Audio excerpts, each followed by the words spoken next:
বছর পুরীর জগন্নাথ মন্দিরের রথযাত্রা এক মহা উৎসব, কিন্তু এই উৎসবের পিছনে কিছু কঠোর নিয়ম ও গোপন আচার আছে যা সাধারণ মানুষ জানেন না।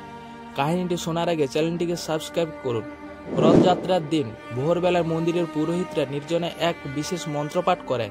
এই মন্ত্রে বলা হয়, রথ যেন সুশোভে চলে, কিন্তু ঈশ্বর যেন নিজেই যান। রথ ছোঁয়ার অধিকার সকলের থাকে না, কেবলমাত্র নির্দিষ্ট জাতি ও সেবায়েতরা রশি ধরতে পারেন প্রথমে।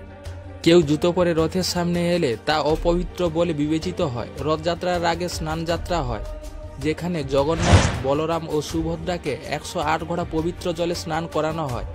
এরপর দেবতারা অসুস্থ হয়ে পড়েন এবং 15 দিন গোপন ঘরে বিশ্রামে থাকেন, যাকে বলা হয় অনবসরা কাল। এই সময় কেউ মন্দিরে প্রবেশ করতে পারে না। কথিত আছে দেবতারা নাকি রাতে রথ ছেড়ে রাস্তায় হেঁটে যান সাধারণ মানুষের কষ্ট দেখতে। এইভাবে রথযাত্রা পালন করা হয়।